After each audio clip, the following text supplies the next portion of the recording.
me imagino que ya una sociedad que llega a cierto punto, pues ya llega a este punto, donde pueden plantear incluso ya ante los juzgados que quieren ya plantear un proceso de insolvencia para la sociedad.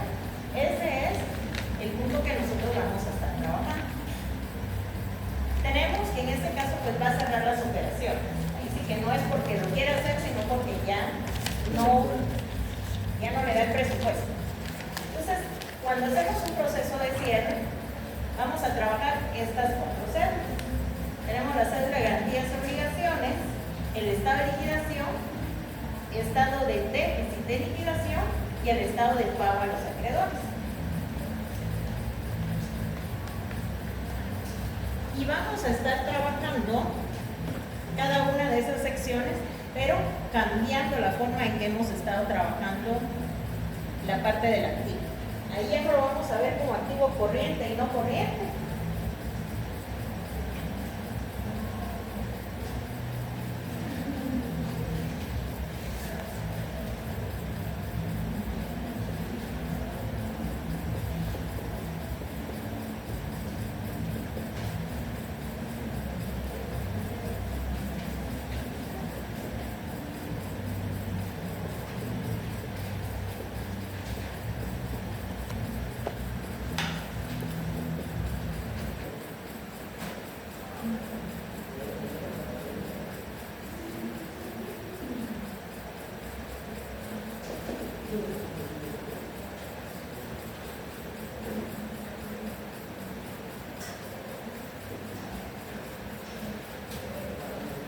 Pues en el enunciado nos tendrán que indicar, pero para tener una referencia. Por ejemplo, nos indican que los edificios tienen un valor de realización de 130.000 quetzales y con esta cantidad respaldamos hipotecas por 55.000. Entonces, si lo vemos desde el punto de vista del activo, tenemos 130.000 para garantizar una cantidad menor. Entonces, está siendo comprometido, pero solo una parte. Le vamos a colocar que es un activo parcialmente comprometido, porque respaldamos la deuda y todavía nos queda un excedente.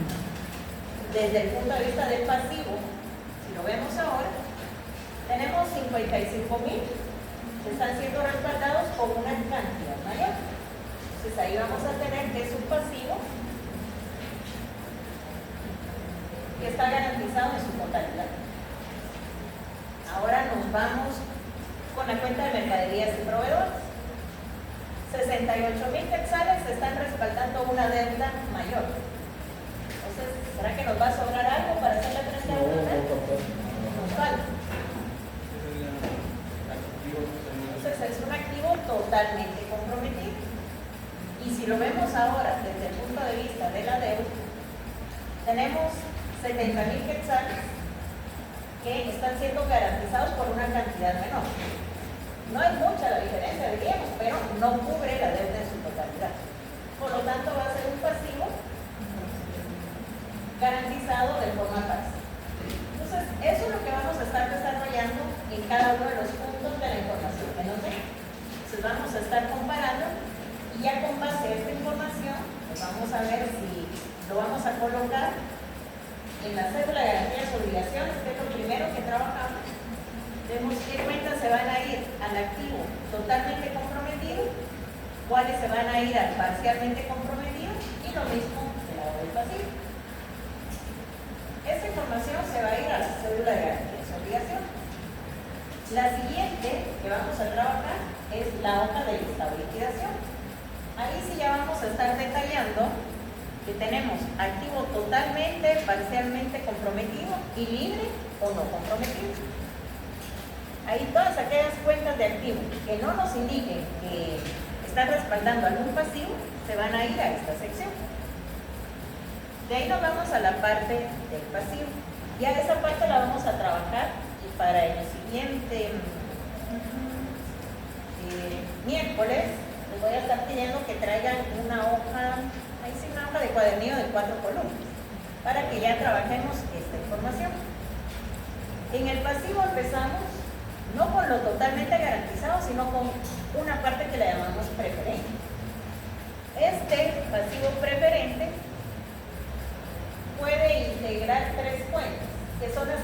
prioridad, no pueden dejar de pagar.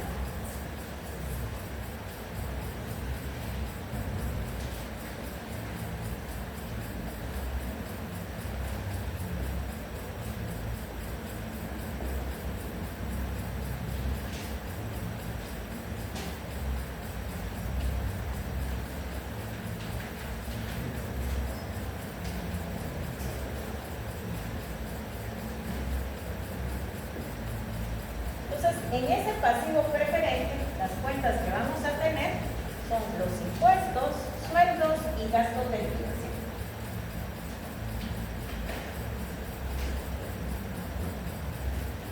Entonces, dentro de lo que son impuestos, puede ser que ya nos venga la información que tenemos dentro de los saldos un IVA por pagar, por ejemplo, o ISR por pagar. Entonces, lo vamos a estar registrando. En otros casos puede ser que nos lo den como una información adicional. Entonces, en cualquiera de las dos formas, ustedes tienen que saber cómo trabajar. Y, por ejemplo, aquí nos indica impuestos. Pero allá también no les va a decir impuestos en general, sino que les dicen ISR o IVA. Ustedes ya saben que esos son impuestos. Entonces, en sueldos, puede venir los sueldos por pagar, o también nos podría venir el pasivo laboral, por ejemplo. Eso tiene prioridad de pago. El que sí, ese nos tendría que dar como información adicional es gastos de liquidación. Ese no está como contemplado ya previamente que se tenga que cancelar. Entonces ahí con esta información pues, terminamos nuestra hoja del estado de liquidación y vamos a verificar qué cantidad tenemos disponible para hacerle frente a las deudas. Supongamos que tenemos deudas por 100,000 quetzales y tenemos disponibles 50,000 de lo que nos queda al final. Tomaríamos los 50,000 quetzales y lo dividimos dentro de 100,000 para que sea un pago proporcional.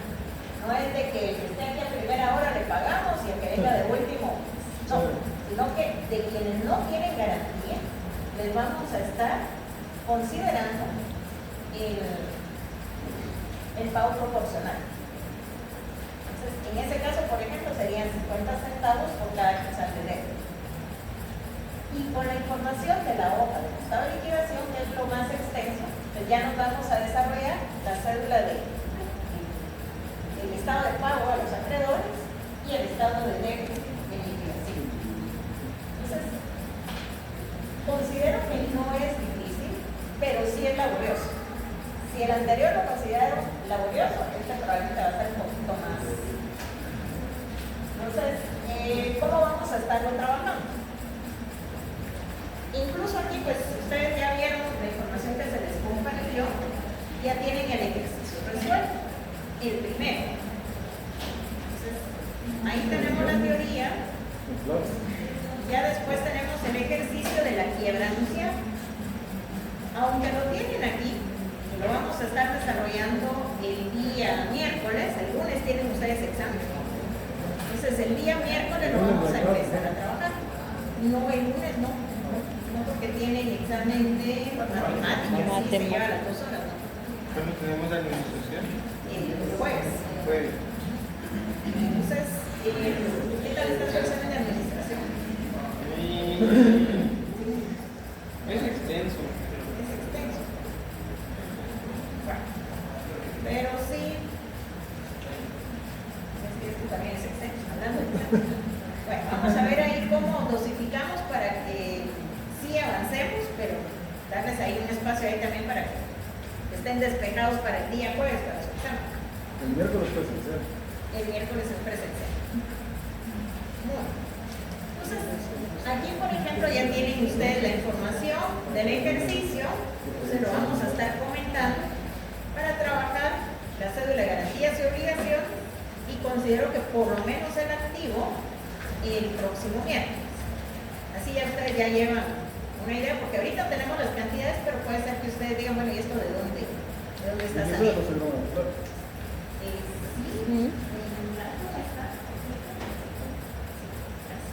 entonces, ¿cómo vamos a estar trabajando? Este se los voy a dar detallado, pero como ya vi que se cortaron los gráficos siguiente les voy a dar los enunciados para que ustedes los vayan trabajando y obviamente los comparamos también los resultados que tengan. Ese sí está completo, ¿verdad? Ese sí está completo. Pero para presionarlos un poco de que ustedes también los trabajen y así también van considerando el tiempo que se llevan en desarrollar. Y las dudas que tengan, que recuérdense que no es que en la clase vimos que era ABC y me colocan X, Z, Y, ahí es que ya es otro. O sea, ya es otro tema. Entonces, vamos a tratar de presionarlos así para ayudarlos también a que puedan ir solventando las dudas y que cualquier variante, que se le pusiera un coma en lugar de punto, ustedes puedan desarrollar. Entonces, ¿cómo estamos de tiempo para ver si empezamos a leer la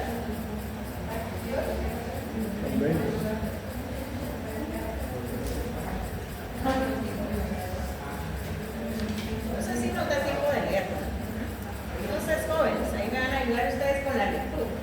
Les pregunto, ¿todos tienen su...? ¿Sí? Acaban de subir. Como la tabla sobre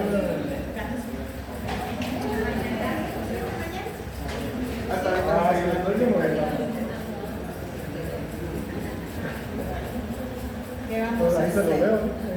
Cuando el valor justo de la venta de sus bienes presente es menor que el importe necesario para pagar sus deudas. Procedimientos accesibles a los negocios con dificultades financieras. Un negocio que no puede pagar sus obligaciones cuando éstas se vencen puede recurrir a los procedimientos siguientes. 1. Procedimientos extrajudiciales sin intervención de los tribunales. A. Prórrogas en los términos de pagos. B. Quitas voluntarias. C. Administración por un comité de acreedores. D. Cesión voluntaria. Prórrogas en los términos de pagos. Si un deudor está imposibilitado temporalmente para hacer frente a sus obligaciones, pero tiene bienes suficientes, los acreedores podrán concederle prórrogas a los vencimientos. Quitas voluntarias. Es convenio voluntario mediante el cual uno o más acreedores se ponen de acuerdo para aceptar que el deudor les pague un determinado porcentaje de sus respectivos préstamos, en liquidación total o definitiva de estos. Comité o junta de acreedores. Es el convenio mediante el cual todo el negocio del deudor pasa a ser administrado por un comité seleccionado por los acreedores. El convenio normalmente conlleva una prórroga en el término de las deudas existentes. Cesión voluntaria. Consiste en que el deudor insolvente puede hacer un traspaso general de sus bienes a un síndico o apoderado designado en beneficio de los acreedores. El síndico tiene la obligación de realizar el activo y distribuir a prorrata en parte proporcional o equitativa sus productos entre los acreedores.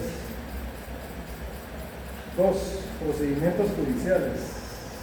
Si quiere que hagamos, gracias. Entonces, ahí a lo que nos quédense todavía con esto, así sigue la lectura. Entonces, aquí, por ejemplo, eso, la distribución a prorrata, se está refiriendo a la distribución proporcional, para que ahí sí que a todos los que no tienen ahí garantizadas sus deudas, se les pueda pagar la misma proporción. Era lo que les comentaba hace un momento. Entonces, por favor, vamos a ir allá de aquel lado. Si me ayuda la compañera a continuar con el numeral 2, por favor. Sí.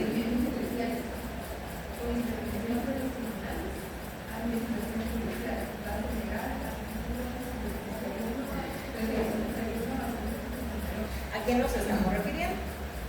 Dentro de los diferentes casos que vamos a trabajar, puede ser que nos indique, por ejemplo, el caso de los edificios. El edificio tiene un valor de 160,000 quetzales, por ejemplo. Pero, como necesitamos casi que rematar los bienes que se tienen en la empresa, vamos a obtener, en algunos casos puede ser un valor mayor, pero en otros va a ser menor. Pero igual que a veces uno mira incluso antes era mucho en el periódico, remato tal propiedad, ahí porque necesitamos el dinero. Entonces, en este caso, si el bien tiene un valor de 160,000, pero aquí nos indican que son 130,000 los que estamos considerando. Vamos a ver que hay una diferencia entre el valor en libros y lo que es el valor de realización. Entonces, aquí en este estado de déficit de liquidación, vamos a ir detallando qué cuentas nos están dando pérdida. Por ejemplo, aquí, si eran 160,000 menos 130,000, vamos a registrar que en pérdida tenemos 30,000 quetzales en la cuenta de edificios. Y esa comparación la vamos a realizar con los otros bienes que tengamos. Pero podría ser que en lugar de pérdida tengamos ganancia. Entonces también ahí tenemos el espacio donde lo vamos a colocar. En el punto 2 nos dice pérdida por pasivos no registrados. El que fijo tiene que ir ahí es el dato de gastos de liquidación. En algunos puede ser que también nos toque incluir el tema de sueldos y de los impuestos. Pero ahí vamos a ir viendo los diferentes casos. Y tenemos la pérdida o ganancia a cargo de los accionistas, que es el saldo con el cual están todavía respaldando, ahí sí que los saldos pendientes, los socios. Y el estado de pago a los acreedores, ahí pues vamos a detallar que si tenemos los 50,000 quetzales para poder cancelar las deudas, ¿cómo se está integrando ese total, por ejemplo? Entonces, eso es lo que vamos a estar trabajando el próximo día. Sí les pediría una tarea para el siguiente día, y es que lean el ejercicio de la quiebra anunciada y ahí nos pide que determinemos el capital autorizado, suscrito y pagado. Entonces, ahí es básicamente que lo determinen y lo comparamos siempre el siguiente día. Entonces, ¿alguna inquietud, comentario que tengan por ahorita, jóvenes? Bueno, entonces nos quedamos hasta aquí. Por favor, no se van a ir sin firmar la asistencia. Y deseamos que les vaya muy bien en su